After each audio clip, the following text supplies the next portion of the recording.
प्रभु यीशु मसीह के नाम में सबको जय मसीह। फिर से आपके सामने मैं एक और छोटी सी आशा लेकर आई हूँ।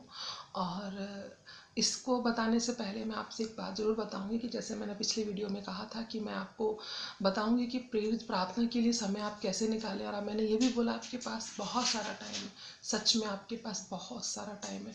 और वो बताने के लिए मैं आपको एक छोटा सा उदाहरण बताऊंगी जो मेरे हस्बैंड हमेशा जब भी उनको मैसेज देना होता है प्रार्थना के बारे में बताते हैं, तो वो ज़रूर बताते हैं इस बात को कि यदि मानो आपका बच्चा बीमार है, बहुत बीमार है, बुखार है उसको, लेकिन आपकी मजबूरी है कि आपको जॉब पे भी जाना है या फिर आपको मार्केट जाना है। तो जब आप मार्केट जा रहे हैं, जॉब में हैं और जॉब पे जाना बहुत ज़रूरी है और जॉब पे हैं आप, लेकिन आपका पूरा मन आप अपने बच्चे के ऊपर रहेगा कि वो कैसा है, क्या कर रहा है, उसका फीवर उतरा है या नहीं उतरा है। तो कुछ भी कर रहे होंगे आप, कुछ भी उस टाइम कर रहे होंगे, लेकिन आपका पूरा मन जो है वो अपने बेटे की तरफ या अपने बच्चे की तरफ होगा। इसी तरह से यदि आप झाड़ू लगा रहे हैं, पोछा लगा रहे हैं, कहीं जॉब कर रहे हैं, मार्केट में हैं, कहीं पर भी हैं, तो आप उस समय क्या कीजिएगा, प्रार्थना, अंदर जो प्रार्थना होती है, यानी आपका और परमेश्वर का कनेक्शन सीधा होना चाहिए कि आप कुछ भी कर रहे हैं लेकिन ध्यान आपका कहाँ है, परमेश्वर के पास। ठीक है ना।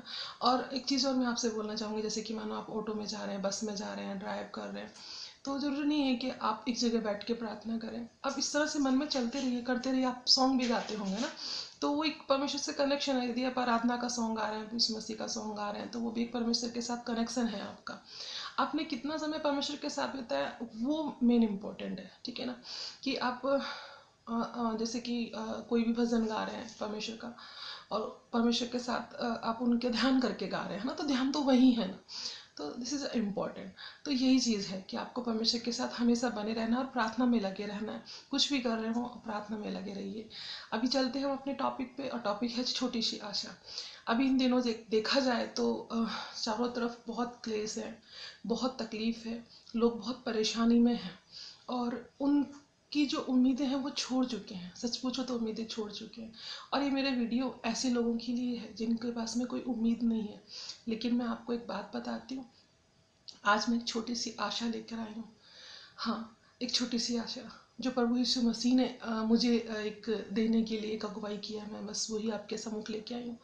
और जैसे कि आप सोचो आपके जीवन में बहुत कलेश है, बहुत परेशानी है, लेकिन परमेश्वर ने, यीशु मसीह ने कोई ज़्यादा बड़े विश्वास की बात नहीं किया। एक छोटा सा राई के दाने का उदाहरण जब यीशु मसीह ने दिया कि यदि तुम्हारा विश्वास राई के दाने के बराबर भी है तो तुम क्या करो, इस पहाड़ से को यहाँ से हट, तो हट जाएगा। यानी पहाड़ जैसी परेशानियां, पहाड़ जैसी क्लेश अगर आपके जीवन में है तो आप उससे ज़रूर उस विश्वास से कहिए, यदि आप प्रभु यीशु मसीह पे विश्वास करते हैं।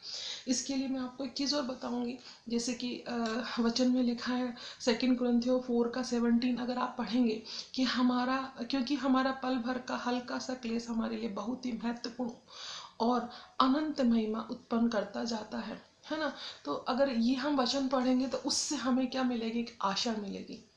रियली में प्रभु यीशु मसीह एक हमारी बहुत बड़ी आशा है। जब हम अंधकार में थे, पाप में थे, हम लोग सोचते थे कि शायद हमारे से ऐसा नहीं होगा, कौन है जो हमें बचाएगा, है ना। और नहीं भी सोचा, लेकिन प्रभु यीशु मसीह ने आदि से पहले तो आपके लिए और मेरे लिए एक योजना बनाया, एक अनंत योजना, एक सनातन योजना उन्होंने बनाया हमारे छुटकारे के लिए, और उसके लिए उन्होंने अपना लहू बहाया है। अगर ये एक बात मन में रखेंगे तो आपकी निराशा दूर हो जाएगी। मेरे प्रभु को आपका और मेरा पूरा ध्यान है, और उसने हमें हमें पैदा होने से पहले से हमारे बारे में पूरी योजना कर रखा है। पूरी आशीषें उन्होंने तभी दे दी हमें। आपको एक वचन और मैं पढ़ के आपके हृदय को एक तसल्ली देना चाहूँगी, जो लोग बहुत परेशानी में, जिनके पास कोई आशा नहीं है। मेरे प्रभु ने कहा है, इसलिए हम यहाव नहीं छोड़ते, हम यहाव नहीं छोड़ते। यद्यपि हमारा बाहरी मनुष्य नाश भी होता जाता है, तो भी हमारा भीतरी मनुष्य दिन प्रतिदिन नया होता जाता है। हमारा चाहे बाहरी मनुष्य कितना भी नाश हो जाए, क्योंकि देखो हमारे जीवन के अंदर जब तक हम प्रभु यीशु मसीह को ग्रहण नहीं करेंगे तब तक हमारा जीवन बेकार है। बिल्कुल सही बोलती हूँ, क्योंकि यही एक बाइबल के अंदर एक चीज़ बहुत अच्छे से आपको जानने को मिलेगा। ये वचन जीवित वचन है, और ये एक ऐसा है कि प्रभु में से एक इकलौता ऐसा है जिसने हम लोगों के लिए सूली पे जान दी। अगर उस तड़फ को, उसके कोड़े खाने को, और उसके सर पे जो ताज बांधा था उसको, उसके मुंह पे जो थूका गया था उसको, उसके गाल पे चांटे मारे गए थे उसको, यदि याद करोगे ना मेरे प्रियो, सारी तकलीफ़ें दूर हो जाएंगी, आपकी सारी तकलीफ़ें दूर हो जाएंगी। मसीह ने बोला है अपना बोझ मुझ पे डाल। मसीह ने बोला है, हे बोझ से दबे लोगों, हे परिश्रम करने वाले लोगों, मेरे पास आओ, मैं तुम्हें विश्राम दूंगा।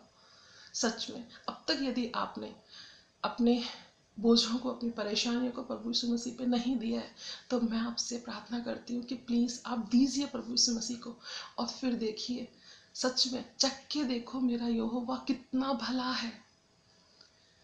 अगर आप सच में बहुत निराशा में हैं, बहुत तकलीफ में, बहुत परेशानी में हैं, तो मैं आपको आज इन वचनों के द्वारा परमेश्वर आपको बलवंत करेगा। आप एक बार अपना बोझ प्रभु यीशु मसीह पे डाल के देखिए, उस हियाव को बांधे रखिए। सच में चाहे बाहर का मनुष्य तो कितना भी कैसा हो जाए, लोग तुम्हारे बारे में कुछ भी बोले, लेकिन जब आप यीशु मसीह में आएंगे तो दिन प्रतिदिन आपका जो भीतरी मनुष्य है वो बढ़ता जाएगा।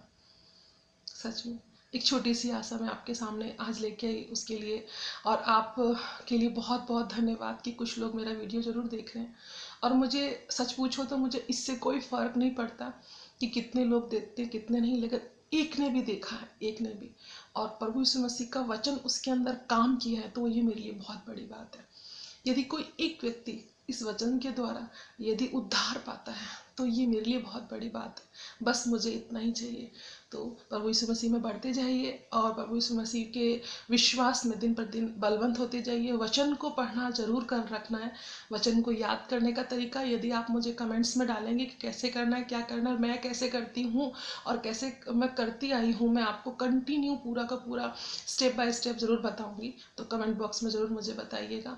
और कुछ सजेशन है आपका, या कोई तकलीफ़ में है, परेशानी में है, जो आप किसी से शेयर नहीं कर सकते, तो आप ज़रूर मुझे बताइएगा।